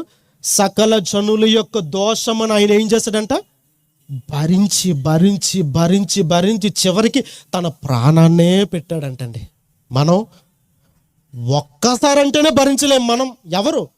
మనతో పాటు కాలేజీకి వచ్చిన వాడు కావచ్చు, మనకు వాక్యాన్ని నేర్పించినటువంటి ప్రిన్సిపల్ కావచ్చు, కోఆర్డినేటర్ కావచ్చు, లెక్చరర్ కావచ్చు. ఒక ప్రసంగం చేశారంటే ఈరోజు ప్రసంగం నా కోసమే అని చెప్పేసి మాట్లాడడం మానేసిన వాళ్ళు చాలామంది ఉన్నారు. నాకు తెలుసు కదండి, ఇక్కడ 12 సంవత్సరాలు ఏజెన్సీలో నాకున్న అనుభవం. మీతో ఎవరు ఎలాంటి మనస్తత్వాలు కలిగిన వాళ్ళో నాకు తెలుసు. ఒక మాట అంటే పడని వాళ్ళం, ఓర్చుకోలేనటువంటి మనం మరి ఆ క్రీస్తును ధరించుకున్న వాళ్ళంగా ఎలా పిలువబడగలం చెప్పండి ప్రియులారా? ఆయన ఏం చేశాడంట? సకల జనుల యొక్క ఏం చేశాడు? నా సేవకుడు ఏం చేశాడంటండి? నా సేవకుడు జనుల దోషములను భరించి తనకున్న అనుభవ జ్ఞానము చేత, ఇది జాగ్రత్తగా ప్రతి ఒక్కరు కూడా రెడ్ పెన్తో అండర్లైన్ చేయండి. నా బైబిల్లో అండర్లైన్ చేశాను నేను. తనకున్నటువంటి అనుభవ జ్ఞానము చేత, అంటే ఈ తండ్రి అయినటువంటి దేవుని దగ్గర తాను ఎంత వాక్యము నేర్చుకున్నాడో, ఈ భూమి మీదకి వచ్చిన తర్వాత 3.5 సంవత్సరాల పరిచర్య కాలంలో ప్రకటించటములోను, శ్రమలలోను, నిందలలోను, ఇబ్బందులలోను, రక్షణ సువార్తను అనేక మందికి కూడా అందించటములోను ఎంత అనుభవం అనేది ఆయన సంపాదించుకున్నాడో కేవలం 3.5 సంవత్సరాల కాలంలో తనకున్నటువంటి అనుభవం. మనము కూడా క్రైస్తవులుగా మారిన తర్వాత, అందుకనే ముందుగా చెప్పాను, మనకున్న అనుభవం ఎంత? 3 సంవత్సరాలు కావచ్చు, 10 సంవత్సరాలు కావచ్చు, 15 సంవత్సరాలు కావచ్చు. కానీ యేసుక్రీస్తు వారికి ఉన్న అనుభవం ఎంత? ఆయన 30 ఏట పరిచర్యలోనికి వచ్చాడు. ఎప్పుడు మరణించాడు? ఆయన పరిచర్య కాలం ఎంత? సుమారుగా 3.5 సంవత్సరాల కాలం మాత్రమే ఆయనకున్నటువంటి అనుభవం. అనుకుందాం కొద్దిసేపు కూడా. మరి ఈరోజు మనకు పరిచర్యలో ఉన్నటువంటి అనుభవం ఎంతకాలం? 15 సంవత్సరాల అనుభవం ఉన్న వాళ్ళు ఉండొచ్చు, 20 సంవత్సరాల అనుభవం ఉన్న వాళ్ళు ఉండొచ్చు, 30 సంవత్సరాల అనుభవం ఉన్న వాళ్ళు ఉండొచ్చు. మీరు అందరూ కూడా ఈరోజు మనమంతా కూడా అనుభవజ్ఞులమే. అయితే క్రీస్తు వారు తనకున్నటువంటి ఎక్స్పీరియన్స్, తన పరిచర్యలో తనకున్నటువంటి అనుభవ జ్ఞానము చేత ఆయన ఏం చేశాడంట ప్రియులారా? చదవండి, ఏం చేశాడు? అనేకులను ఏం చేశాడంట? తనకున్నటువంటి అనుభవ జ్ఞానము చేత అనేకులను నిర్దోషులుగా చేయును. అంటే తనకున్నటువంటి ఎక్స్పీరియన్స్ అంతా కూడా దేనికి వినియోగించాడు? ఒక వ్యక్తి దోషిగా ఉన్నాడు, ఎలాగ అతను నిర్దోషిగా మార్చాలి, ఎలా రక్షణలోనికి తీసుకుని రావాలి, ఎలా అతన్ని పరిపూర్ణంగా మార్చాలి, ఎలా దేవుని సంఘంలోకి నడిపించాలి, ఎలా కాలేజీకి తీసుకుని రావాలి, ఎలా సభలకు తీసుకుని వెళ్ళాలి, తాను బ్రతికిన జీవితకాలం అంతా తన ఎక్స్పీరియన్స్ అంతా కూడా ఎదుటి వ్యక్తిని దేవునిలో ఎలా నడిపించాలని ఆలోచించాడే తప్ప ఇంకొకటి ఆలోచించలేదండి. తనకున్న ఎక్స్పీరియన్స్ అందుకు వినియోగించాడు ఆయన. తనకున్న అనుభవ జ్ఞానము చేత ఏం చేశాడంట ఆయన? అనేకులను ఈరోజు ప్రపంచంలో ఎంతమందికి రక్షణ వచ్చిందండి. ఎంతమందికి రక్షణ రావడానికి గల కారణం ఏంటో తెలుసా? తన అనుభవం అండి. అన్ని విషయాల్లో అనుభవం, ఎక్స్పీరియన్స్ క్యాండిడేట్ అయినా. మాటల్లో అనుభవం ఉంది, చేతల్లో అనుభవం ఉంది, పరిచర్యలో అనుభవం ఉంది. ఎంత అనుభవం ఉన్నటువంటి వ్యక్తి ఎంత జాగ్రత్తలు తీసుకుంటాడో, ఎన్ని జాగ్రత్తలు తీసుకున్న వ్యక్తి ఎంతమందిని రక్షణలోనికి నడిపించాలి. ఈరోజు యాజ్ ఎ క్రిస్టియన్గా, ఒక క్రైస్తవుడిగా నీకు నాకు 10 సంవత్సరాల అనుభవం ఉంది. ఈ 10 సంవత్సరాల అనుభవంలో నువ్వు నేను ఏ రోజైనా మన అనుభవాన్ని ఉపయోగించి ఒక వ్యక్తినైనా కూడా దేవునిలోనికి నడిపించగలిగామా? మనం రావడానికే టైం ఉండదు ఏండి, మనం రావడానికే టైం ఉండదు. ఇంకొకటి తీసుకుని వస్తాం ఆ సంఘానికి. మరి మనకున్న అనుభవం? 10 సంవత్సరాల అనుభవజ్ఞుడు నువ్వు, బాప్తిసం తీసుకొని ఈ 10 సంవత్సరాల ఈ అనుభవాన్ని ఉపయోగించి ఏంటి ప్రయోజనం చెప్పు? మాకు ఇన్ని సంవత్సరాల అనుభవం ఉందండి. అనుభవం ఉంటే, ఎక్స్పీరియన్స్ ఉంటే దేనికి ఉపయోగం?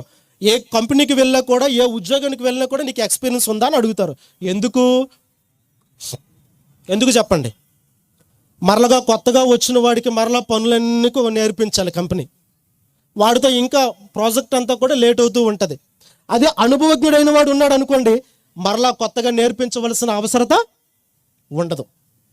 మరలా అతనికి పని మీద అనుభవం ఉంటుంది, ఆలోచన ఉంటుంది. తనకు అప్పగించిన ప్రతి పని కూడా చక్కగా చేసుకుంటూ వెళ్ళిపోతాడు. అది ఎక్స్పీరియన్స్ క్యాండిడేట్కును ఫ్రెష్గా వచ్చినటువంటి క్యాండిడేట్కి ఉన్న వ్యత్యాసం. ఈరోజు క్రైస్తవులుగా ఉన్నటువంటి మనం ధరించుకున్నటువంటి క్రీస్తు తనకున్నటువంటి అనుభవ జ్ఞానం చేత ఏం చేశాడంటే ఆయన అనేకులను నిర్దోషులుగా చేయును. అది భవిష్యత్తు, అప్పటి ప్రవచనాన్ని బట్టి. కానీ ఈరోజు అది పాస్ట్ టెన్స్లో ఉంది. కానీ ఈరోజు ఆయనకున్న అనుభవం చేత మనం అంతా కూడా రక్షణలోనికి వచ్చామండి. ఆయన అనుభవాన్ని అంతా ఉపయోగించాడు. మరి ఇంత అనుభవాన్ని కలిగి ఉన్నటువంటి నీ ద్వారా ఏం ప్రయోజనం సంఘానికి చెప్పు? నువ్వు వెళుతున్నావే సంఘానికి, లేదా నువ్వు నడిపిస్తున్నావే సంఘం, నువ్వు ఉన్నటువంటి నీకున్న అనుభవంతో ఏంటి ఉపయోగం? ఎంత అనుభవం ఉందని చెప్పుకుంటే కుదరదు. నీ అనుభవం వల్ల ఏంటి ఉపయోగం? ఇదొక్కటే ప్రశ్న వేసుకోండి. మరి క్రీస్తు తనకున్న అనుభవం చేత అనేకులను దోషులను ఏం చేశాడంటే ఆయన నిర్దోషులుగా మార్చాడంటండి. ఆ క్రీస్తును ధరించుకున్నామని చెప్పుకుంటున్నటువంటి మన జీవితంలో మరి మనకున్నటువంటి అనుభవాన్ని దేనికి ఉపయోగిస్తున్నాం చెప్పండి? ఈ ఎక్స్పీరియన్స్ అంతా కూడా దేనికి వినియోగిస్తున్నాం చెప్పండి? ఆలోచించండి. నాకున్న అనుభవం వల్ల ఏంటి ప్రయోజనం? నేను ఏం చేశాను సంఘానికి? నేను ఏం చేశాను రీసెర్చ్ సెంటర్కి? నేను ఏం చేశాను నా కళాశాలకి? ఎప్పుడు కళాశాల యోగక్షేమాలన్నీ కూడా ప్రిన్సిపాల్ చూసుకుంటాడు, కోఆర్డినేటర్ చేసుకుంటారు. మరి నువ్వు ఒక విశ్వాసగా నీ బాధ్యత ఏంటి? సంఘాన్ని సంరక్షించవలసినటువంటి బాధ్యత కేవలం ప్రిన్సిపాల్స్కి, కోఆర్డినేటర్స్కే కాదు. సంఘ క్షేమాభివృద్ధి ప్రతి విశ్వాసి మీద కూడా ఆ బాధ్యత ఉంది. ప్రతి విశ్వాసి, సంఘ కాపరి కేవలం వాక్యము చెప్పి మిమ్మల్ని బలపరుస్తాడు, స్థిరపరుస్తాడు, మిమ్మల్ని ముందుకు నడిపిస్తాడు. మిగతా విశ్వాసులంతా కూడా చేయవలసిన పని ఏంటో తెలుసా? సాటి సహోదరుని బలపరచడం, దృఢపరచడం, పనులు కార్యక్రమాల్లో పాలు పంపులు దయచేయడం, నిమగ్నులుగా ఉంచడం. సంఘక్షేమ అభివృద్ధి అంటారు దీన్ని. ఆలోచించండి ప్రియులారా. ఈరోజు మనకున్నటువంటి అనుభవం దేనికి వినియోగించగలుగుతున్నాం? యేసుక్రీస్తు వారి యొక్క అనుభవాన్ని దేనికి వినియోగించాడంట? అనేకులను నిర్దోషులుగా చేయును. ఆయన ఎప్పుడైతే తనకున్నటువంటి అనుభవాన్ని అంతా కూడా ఎదుటి మనిషిని దేవునిలో నిలబెట్టడానికి, ఎదుటి మనిషిని దేవునిలోనికి తీసుకుని రావటానికి, ఎదుటి వ్యక్తిని రక్షణలోనికి తీసుకుని రావటానికి తనకున్నటువంటి అనుభవాన్ని అంతా కూడా వినియోగించాడు. ఆయన ఎక్స్పీరియన్స్కి ప్రతిఫలమే ఈరోజు నేను కూడా మారానండి. ఈరోజుకు నిలవబడి వాక్యాన్ని చెప్పగలుగుతున్నాను. ఇది ఎవరి ఫలం? క్రీస్తుకున్నటువంటి అనుభవం. ఆయన అనుభవాన్ని ఉపయోగించి నన్ను తన రక్షణలోనికి నడిపించుకున్నాడు. అనుభవానికి ప్రతిఫలమే నేను. ఆయనకున్నటువంటి అనుభవానికి ప్రతిఫలం మీరు, మనం. మరి ఆయన ఈరోజు శరీరరీతిగా లేడే, ఆయన ధరించుకున్నామని చెప్పుకుంటున్నామే మనం. మరి మనము కూడా ఈరోజు క్రైస్తవంలో ఇన్ని సంవత్సరాల అనుభవం ఉంది. ఈరోజు మనకున్నటువంటి ఈ అనుభవం వల్ల ఏం ఉపయోగం ఉంది చెప్పండి సంఘానికి? మన వల్ల ఏంటి మేలు చెప్పండి? ఏ అనుభవము కూడా లేకపోతే మనం నిష్ప్రయోజకులంగానే ఉండిపోతాం ప్రియులారా. ఒక క్రైస్తవుడు మనం చెప్పుకోవడానికి మనకి ఏ విధమైన అర్హత లేదు. మనకి తనకున్నటువంటి అనుభవ జ్ఞానము చేత అనేకులను నిర్దోషులుగా చేయును కాబట్టి తన అనుభవాన్ని అంతా కూడా ఉపయోగించి అనేక మందిని దేవుని సన్నిధిలోకి నడిపించాడు. ఈరోజు మనం ఏం చెప్పుకుంటాం? అరే నువ్వు నాకు చెప్పేదట్రా, అసలు నేను ఎంబటే చెప్పడేందో తెలుసా, అందరికంటే నేను సీనియర్ను. మన అనుభవాలన్నీ ఇలా చెప్పుకుంటాం మనం. అదేంటిది? నువ్వు ఒక మోస్ట్ సీనియర్ పర్సన్ అయ్యిండు కూడా ఒక బలహీనుడైన వాడితో ఎలా మాట్లాడాలో తెలియదా? నీకు అనుభవం ఉంది కదా, అన్ని పాఠాలు నేర్చుకున్నావు కదా, అన్ని ప్రసంగాలు తెలుసు కదా. ఎంత అనుభవం ఉన్నటువంటి వ్యక్తి ఎంత హుందాగా మాట్లాడాలి, ఎంత హుందాగా జాగ్రత్తగా నడుచుకోవాలి. ఒక కొత్తగా వచ్చి తడబడుతున్నటువంటి వ్యక్తికి, ఇంత అనుభవం వాక్యం పట్ల ఉన్నటువంటి వ్యక్తికి నీకు తేడా లేదా? ఆ వ్యక్తి ఏదో ఆవేశపడ్డాడు, తొందరపడ్డాడు, వాక్యం ఇంకా తెలియదు, అనుభవం లేదు కాబట్టి. మరి ఇంత అనుభవం ఉంది, మహాసభలకు వెళుతున్నావు, ఎంబీటీఎస్ పూర్తయింది, ఒక ప్రిన్సిపాల్గా ఉంటున్నావు, లేకపోతే కోఆర్డినేటర్గా ఉంటున్నావు, ఇన్ని సంవత్సరాలు పూర్తయిందే నీ యొక్క విద్యాభ్యాసం పూర్తి చేసి. ఇంత అనుభవం ఉన్నటువంటి వ్యక్తి ఏ ఒక్కరితో ఎలా మాట్లాడాలో తెలియదా? తెలుసుండాలి. ఎలా నడుచుకోవాలో తెలియదా? తెలుసుండాలి. ఎలా ప్రవర్తించాలో తెలియదా? తెలుసుండాలి. ఎందుకు తెలుసుండాలంటే నువ్వు ఒక అనుభవజ్ఞుడు కదా, నువ్వు అన్ని విషయాల్లో నీకు అవగాహన ఉంది కదా. అవగాహన లేనివాడైతే అనుభవం లేనివాడుగా ఉన్నాడు కాబట్టి ఏదో తొందరపాట్లు జరిగాయి, తొట్టుపాట్లు అయ్యాడు ఏదో. మరి ఎంత వాక్యము నేర్చుకున్న తర్వాత కూడా మనలో ఒకవేళ ఈ లోటుపాట్లన్నీ కూడా ఉన్నాయంటే మనకెంత అనుభవం ఉండి కూడా ఏంటి ఉపయోగం, ఏంటి ప్రయోజనం చెప్పండి ప్రియులారా? ఏ విధమైనటువంటి ఉపయోగం లేదు. ఒక తెలియని వాడు కూడా అలాగే నడుచుకుంటున్నాడు సంఘంలో, అన్ని తెలిసినటువంటి వ్యక్తి కూడా అలాగే ప్రవర్తిస్తున్నాడు, అలాగే నడుచుకుంటున్నాడు. మరి ఇద్దరికి వ్యత్యాసం ఏముంది చెప్పండి? ఇద్దరు ఒక్కటేనా? అతడికి తెలియదు, తెలిసిన వ్యక్తి నువ్వు ఎంత జాగ్రత్తగా నడుచుకోవాలి, ఎంత జాగ్రత్తగా అనేక మందిని కూడా నువ్వు క్రమపరచాలి, నువ్వు బలపరచాలి, స్థిరపరచాలి.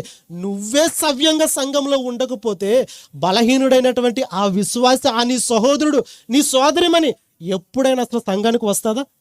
ఎంత వాక్యం నేర్చుకున్నటువంటి నీ జీవితమే ఒక క్రమమైన పద్ధతిలో సంఘంలో లేకపోతే అప్పుడప్పుడు సంఘానికి వస్తున్నటువంటి వాళ్ళు నీ జీవితాన్ని చూసి ఏ పాఠం నేర్చుకోవాలి చెప్పండి? ఆహా, ఎంత వాక్యం నేర్చుకున్నటువంటి వాళ్ళే ఇలా ఉన్నారు, పర్వాలేదు, నేను కూడా ఎలాగున్నా పర్వాలేదు అని అనుకుంటాడా అనుకోడా చెప్పండి? మరి మనకున్నటువంటి అనుభవం చేత ఏంటి ఉపయోగం చెప్పండి? ఉపయోగం లేదు సరికదా. మనకున్నటువంటి అనుభవం చేత అనేక మందిని కూడా నిష్ప్రయోజనమైనటువంటి వారిగా మార్చేస్తున్నాం మనం. మన ప్రవర్తన ద్వారా మన మాట తీరు బాగోదు, మన ప్రవర్తన బాగోదు, మన నడవడిక బాగోదు, గౌరవం ఉండదు, మర్యాద ఉండదు. ఇంత వాక్యం నేర్చుకున్న తర్వాత మనల్ని క్రమపరచవలసినటువంటి వాక్యం మన జీవితంలో ఉండదు. మరి మనల్ని చూసి కొత్తగా వస్తున్నటువంటి వాళ్ళు ఏం నేర్చుకోవాలి? మన క్రీస్తు అదేనా మనకు నేర్పించాడు? తనకున్నటువంటి అనుభవ జ్ఞానము చేత అనేకులను, లెక్క పెట్టలేనంత మందిని, దోషులైన వారందరినీ కూడా ఏం చేశాడంటే ఆయన నిర్దోషులుగా మార్చాడు. అంత కష్టపడ్డాడు తన అనుభవం చేత. కాబట్టి ఇప్పుడు కింద ఒక మాట అంటున్నాడు చూడండి,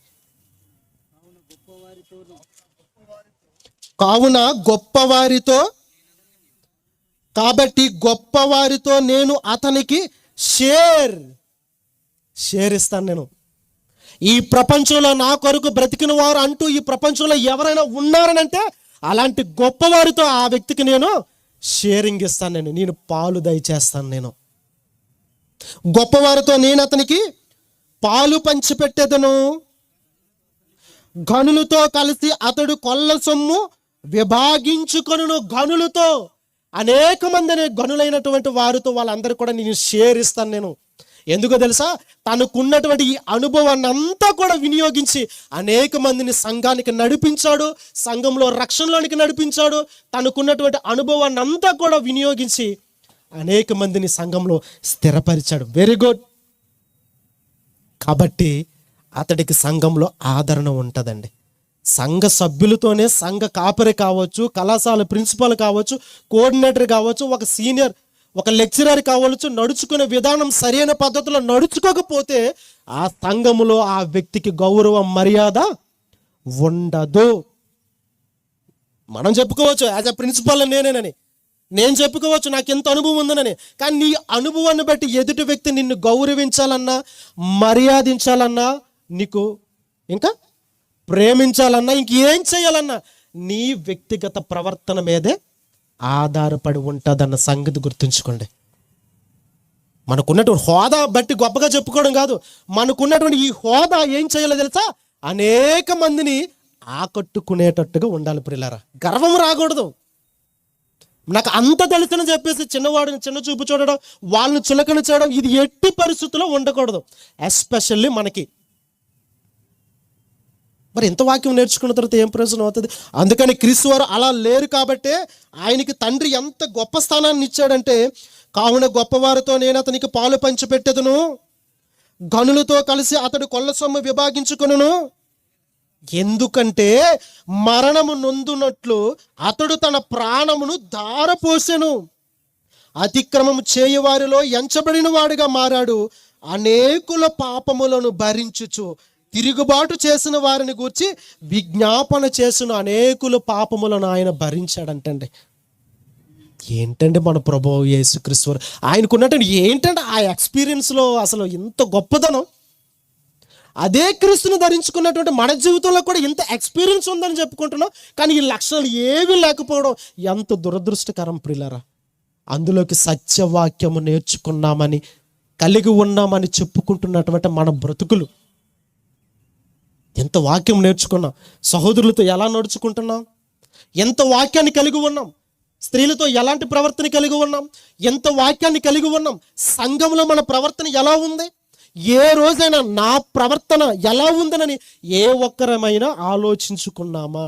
ఎంతసేపు ఆ సహోదరుడు ఎలాగండి, వాళ్ళు అలాగండి, అది చెప్పడం కాదు, నేను ఎలాగున్నానో అది ఆలోచించు ఫస్ట్. సమాజం అంతా చెడిపోయిందండి అని అనుకో, ఆ సమాజంలో నువ్వు నేను కూడా ఉన్నాం. నేనే చెడిపోయినేమో అని ఎవరైనా అనుకుంటారా? అబ్బా నేను కరెక్ట్గానే ఉన్నాను, వాళ్ళే చెడిపోయారని అంటారు.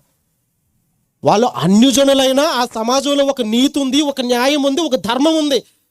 కూడా ఒక క్రైస్తవుడిగా క్రీస్తును ధరించుకున్నటువంటి మనలో ఏముంది చెప్పు? వారిలో ఉన్నటువంటి ఆ ధర్మం మనలో ఉందా? వారిలో ఉన్నటువంటి ఆ నీతి మనలో ఉందా? క్రైస్తవుడు ఇంకా తలమానికిగా ఉండవలసినటువంటి ఈ క్రైస్తవుని యొక్క జీవితం ఏ స్థాయిలో ఉందో చెప్పండి. ప్రపంచానికి మాదిరికరమైనటువంటి జీవితం అండి ఒక క్రైస్తవుడి జీవితం. వాళ్ళే అనేకమైనటువంటి స్వచ్ఛంద కార్యక్రమాలు, ఎన్నో సేవా కార్యక్రమాలు ఇన్ని చేస్తున్నటప్పుడు కలిసికట్టుగా ఒక సభ నిర్వహించాలంటే అనేక మంది, ఈరోజు ఈ సభ యొక్క ముఖ్య ఉద్దేశం అటు అరకు మొదలుకొని అటు చింతపల్లి వరకు ఎన్ని కళాశాలలు, ఎన్ని రీసెర్చ్ సెంటర్లు, మీరంతా కూడా ఒక్క తాటి మీదకి రాబట్టే కదా ఈరోజు ఈ సభలు ఇంత చక్కగా జరగగలుగుతున్నాయి. అలా కాకుండా నాకు చెప్పారా, నన్ను అడిగారా, నేనేమైనా ఇవ్వాలని నిన్ను అడగాల? తెలీదా? నీకు తెలీదా? మరి నీకు తెలీదా? నీకు సభలు జరుగుతున్నాయి, సహాయపడదామని నీకు తెలీదా? నిన్ను అడగాల?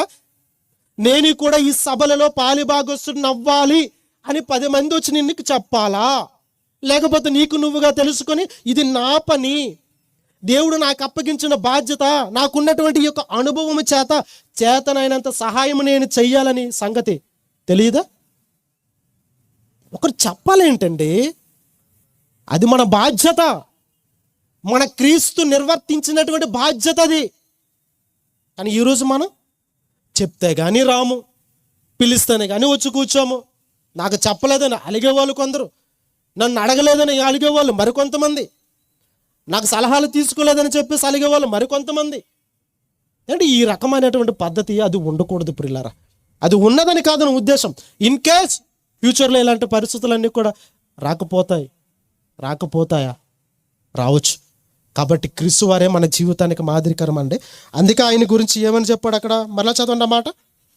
అతిక్రమము చేసిన వారిలో ఎంచబడిన వాడాయను, అనేకుల పాపములను భరించుచు తిరుగుబాటు చేసిన వారిని గూర్చి విజ్ఞాపనము చేసెను. తిరుగుబాటు చేసిన వారిని గూర్చి యేసుక్రీస్తు వారు విజ్ఞాపన చేశాడంట. తండ్రి వీరేమి చేయుచున్నారో వీరికి తెలియదు తండ్రి. మనమేమంటాం, ఏంటి వీడికి తెలియదా, ఎంబెటీ చేసాడు వీడికి తెలియదా అని మనం అంటాం. మన డైలాగ్ ఇలా ఉంటుంది. కానీ అంత అనుభవం ఉన్నటువంటి ఆయన డైలాగ్ ఎలా ఉంది, తండ్రి వీరు ఏమి చేయుచున్నారో వీరికి తెలియదు. అంటే మిమ్మల్ని అడుగుతాను, వాళ్ళు నిజంగా తెలిసి చేశారంటారా తెలియక చేశారంటారా చెప్పండి. నిజంగా తెలియదు వాళ్ళకి. మరి యేసుక్రీస్తు వారు ఎందుకు డైలాగ్ కొట్టారు, తండ్రి వీరేమి చేయుచున్నారో వీరు ఎరుగరు అని అన్నారు. వాళ్ళకి తెలియదా, వారికి తెలియదా, తెలుసా చెప్పండి. వారికి తెలిసే చేశారా తెలియక చేశారా? మరి యేసుక్రీస్తు వారు ఎందుకు ఆ మాట అన్నారు, తండ్రి వీరేమి చేయుచున్నారో వీరు ఎరుగురు అని అన్నారు. మరి ఎందుకు యేసుక్రీస్తు వారు మాట అన్నారు చెప్పండి. అంటే ఆయన చెప్పిన మాట తప్ప? ఆయన చెప్పిన మాట తప్ప అండి? యేసుక్రీస్తు వారు ఆయనకున్నటువంటి జ్ఞానం, ఆయనకున్నటువంటి యొక్క అనుభవం, ఆ అనుభవంలో ఉన్నటువంటి ముఖ్య ఉద్దేశం ఏంటో తెలుసా, ఎదుటి వ్యక్తి యొక్క యోగక్షేమం. అదే ముఖ్య ఉద్దేశం. అతన్ని దేవునిలో స్థిరపరచాలి. ఈ విషయాలన్నీ కూడా ఆ రోజు సిలువ వేసినటువంటి యూదులకు కానీ రోమా సైనికులకు కానీ తెలుసా?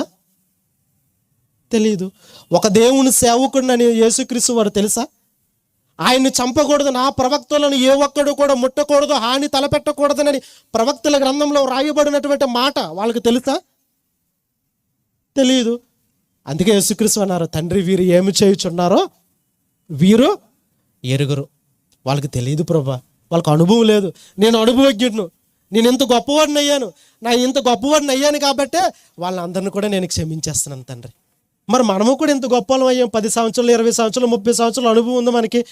మరి మనం మాత్రం క్షమించాం. ఎన్నిసార్లు క్షమించాలంటే మాటికి ఇదే అలవాటు అయిపోతే అంటాం మనం. మరి ఆయనకి మనకి తేడా ఎంత ఉంది చూడండి పిల్లరా. మనకున్నటువంటి అనుభవ జ్ఞానము చేత 10 మందిని దేవునిలోకి నడిపించడం, 10 మందిని దేవునిలో స్థిరపరచడం, సాధ్యమైనంత వరకు కూడా తోటి సహోదరులు సోదరిమణులతో ప్రేమ, ఐక్యత, సహవాసాన్ని మనం కలిగి ఉండవలసినదే. ఎన్ని కష్టాలు, ఇబ్బందులు, కన్నీళ్లు, శోధనలు వచ్చినప్పటికీ కూడా అది అనుభవం నేర్పినటువంటి పాఠం. రాత్రి చెప్పారు కదా ఉపేంద్రని గారు, ప్రకృతి మనకి నేర్పుతున్నట్టు ఈ పాఠంలో ఎన్ని నేర్చుకుంటున్నాం మనం చెప్పండి. ఈరోజు అనుభవాన్ని కలిగి ఉన్నటువంటి మనం ఎన్ని పాఠాలు మనం నేర్చుకుని ఉండాలి చెప్పండి. యేసుక్రీస్తు వారు కేవలం 3.5 సంవత్సరాల పరిచర్య కాలంలోనే ఎంత అనుభవాన్ని ఆయన రంగరించుకొని అనేక మంది కొరకు కూడా ఎంతగా ఆలోచించాడే. ఆయన కంటే సీనియర్లు మనం. మరి మనమెంతగా ఉండాలి, మనమంత గొప్పవారుగా ఉండాలి. చివరిగా మాట చూసుకుని ముగించుకుందాం ప్రియులారా. ఒకసారి చూద్దాం. పేతురు గారు రాసినటువంటి 2వ పత్రిక 2వ అధ్యాయం 2వ వచనం ఒకసారి చూడండి ప్రియులారా.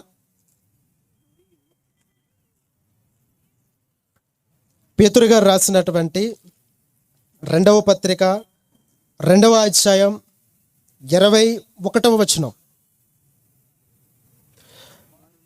వారు నీతి మార్గమును అనుభవపూర్వకంగా తెలుసుకుని తమకు అప్పగింపబడినటువంటి పరిశుద్ధమైన ఆజ్ఞ నుంచి తొలగిపోవుట కంటే ఆ మార్గమును అనుభవపూర్వకముగా తెలియబడక ఉండుటయే వారికి మేలు. ఇక్కడ చెప్పేసాడు ఒక రిజల్ట్ ఏంటి, వారు ఏం చెప్పారంటే, వారు నీతి మార్గమును అనుభవపూర్వకముగా తెలుసుకొని. ఈరోజు మన దగ్గర ఉన్నటువంటి 66 పుస్తకాలు కలిగినటువంటి నీతి మార్గాన్ని బోధించే బైబుల్ గ్రంథం. ఈ బైబిల్ గ్రంథము పట్ల ఎన్నో పాఠాల విషయమై అనుభవ జ్ఞానం కలిగి ఉన్నామని చెప్పుకుంటున్నాం మనం. వీటి మీద ఇంత అనుభవ జ్ఞానాన్ని కలిగి ఉన్నామని చెప్పుకుంటున్నటువంటి మన ఆత్మీయ జీవితం ఎంత ఉన్నతంగా ఎదగాలి చెప్పండి. ఎంత క్రమమైనటువంటి పద్ధతిలో నడుచుకోవాలి ఆలోచించండి. అనేక మందిని ఎలా దేవుళ్ళనికి నడిపించాలి ఆలోచించండి. వాళ్ళు నీతి మార్గమును అనుభవపూర్వకముగా తెలుసుకుని తమకు అప్పగింపబడిన పరిశుద్ధమైన ఆజ్ఞ నుంచి తొలగిపోవుట కంటే, మరలా ఏం జరుగుతుందంట, ఎంత ఎక్స్పీరియన్స్ ఉండి కూడా మరలా ప్రతి ఒక్కరి జీవితం ఏమైపోతుందంట, తమకు అప్పగింపబడిన పరిశుద్ధమైన ఆజ్ఞ నుంచి తొలగిపోతున్నటువంటి పరిస్థితులు ఏర్పడుతున్నాయంట. చూడండి, అలా తొలగిపోవుట కంటే ఆ మార్గమును అనుభవపూర్వకంగా అసలు తెలియకుండా ఉండుటే వారికి మేలు. ఎంత అనుభవజ్ఞుడని చెప్పుకుంటే కుదరదు బ్రదర్. అనుభవ జ్ఞానం ఉందని లేక అనుభవం ఉందని చెప్పుకుంటున్నటువంటి మనం, మన ద్వారా సంఘానికి మేలు జరగాలి, సహోదరులకి మేలు జరగాలి. ఇది రెండు కూడా జరగని ఈ క్రమంలో ఎంత అనుభవం ఉన్నా కూడా బూడిదలో వేసిన పన్నీరుతో సమానం. అట్టివారు అసలు ఆ అనుభవ జ్ఞానం కూడినటువంటి ఆ వాక్యం నేర్చుకుని వండుకుంటూ ఉంటేనే మంచిది. అసలు ఎంత వాక్యం విని ఎందుకు చెప్పండి? చెవుడు ఏమంటుందండి, చెవిటోడు ముందు శంఖం ఊదినట్లే ఉంటుంది పరిస్థితి. ఎంత అనుభవం ఉండి కూడా మన ద్వారా ఏ మాత్రం సంఘానికి కానీ సహోదరులకు కానీ ఉపయోగం లేని పక్షాన మన రక్షణ నిష్ప్రయోజనం, మన అనుభవం నిష్ప్రయోజనం, మనం నేర్చుకున్నటువంటి వాక్యం నిష్ప్రయోజనం. అందుకనే ఆయన మనకిచ్చినటువంటి మంచి బిరుదులు 2 వ్యక్తులతో పోల్చాడు, లేదా 2 జంతువులతో పోల్చాడు. ఆ జంతువులే కిందనున్నాయి. ఏంటి? కిందకంటే కిందకు చూడకండి, ఆ కింద వచనంలో చూడండి. కుక్క, చదవండి, కుక్క తన వాంతికి తిరిగినట్లు, కుక్క పంది, 2 మంచి వాటితో పోల్చాడులేండి. కుక్క తన వాంతికి తిరిగినట్లు కుక్క ఏం చేస్తుంది? గూదమయ్య తింటది. తిన్న తర్వాత ఏం చేస్తుంది? ఎక్కడో ఒక దగ్గర కక్కేస్తుంది. కక్కేసిన తర్వాత ఏం చేస్తుంది తెలుసా? మరలా ఫ్రెష్గా ఆకు ఎక్కడ ఉందో అక్కడికి వెళ్ళదు. అది దానికి ఉన్న లక్షణం. అది ఎంత దరిద్రం అంటే, ఎక్కడ కక్కేసిందో మరలా వెళ్ళి దాన్నే తింటదంటే చూడండి ఎంత ఇష్టమో దానికి. చాలా బాగుంటుందేమో. కక్కినటువంటి కుక్క ఏం చేస్తుందంట? తన వాంతికి తిరిగినట్లు మరొక మంచి ఒక మంచి జంతువు చెప్పాడు. ఏంటి? అశుద్ధం తిన్నటువంటి పంది. ఆ పంది, కడుగుబడినటువంటి పంది మరలా బురదలో దొర్లుటకు మల్లునట్లు పందిని తీసుకుని వచ్చి ఎంత చక్కగా డెటాల్ సోప్తో కావచ్చు, లక్స్ సోప్తో కావచ్చు, సింతాల్ సోప్తో కావచ్చు, చక్కగా రుద్ది ఒక మంత్ టై కొట్టి చేసామనుకోండి, కుదురుగా ఉంటుంది. అది మరలా అశుద్ధం తింటానికి వెళ్తుంది, బురదలోనే పొరలడానికి వెళ్తుంది. అలాగే కుక్క కూడా మంచి బిర్యానీ, ఈ 3 రోజులు కూడా కుక్కలకు పండుగ, చక్కగా భోజనాలు. అలానే చెప్పేసి వాటిని అబ్జర్వ్ చేయండి. ఎక్కడైతే అది ఒక చోటుకి వెళ్తుంది, కక్కేస్తుంది. ఆ కక్కిన దాన్ని మళ్ళీ తింటుంది. క్రైస్తవుని యొక్క జీవితంలో అనుభవం ఉన్నది అని చెప్పుకుంటున్నటువంటి మన బ్రతుకుల్లో కూడా, మన సంఘానికి కానీ, కాలేజీకి కానీ, రీసెర్చ్ సెంటర్కి కానీ, మన ఆత్మ ఎదుగుదలలో కానీ ఏ విధమైన ప్రయోజనం లేకపోతే ఆ వాంతిని తిన్నటువంటి కుక్కతో సమానం అని చెప్పాడు. బాగుంది కదా? ఆ 2 జంతువులు అలా ఉన్నామో లేదో మనమే పరీక్షించుకొని ఆలోచించుకొని తగు జాగ్రత్తలు మీరందరూ కూడా చేపట్టవలసిందిగా కోరుతూ నా మాటలు ముగిస్తున్న. కళ్ళు మూసుకుని ప్రియులారా ప్రార్థన చేసుకుందాం. మహాపరిశుద్ధుడును ప్రేమ కలిగిన మా తండ్రి, మా ప్రభువైన యేసుక్రీస్తు వారిని మా కొరకు పంపించి రక్షణ ప్రసాదించి తనకున్నటువంటి అనుభవ జ్ఞానము చేత మమ్మల్ని ప్రయోజకులుగా మార్చి అనుభవజ్ఞులుగా తీర్చిదిద్ది నీ రక్షణకి నాయన భాగ్యవంతులుగా మార్చారు తండ్రి.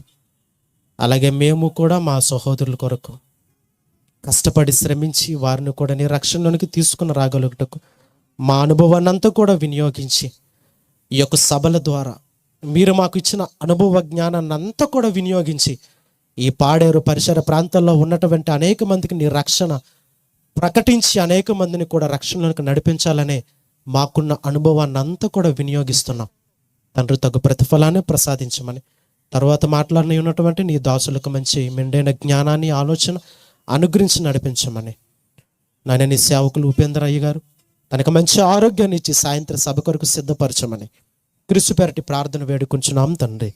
ఆమెన్. అందరికీ వందనాలు ప్రియులారా.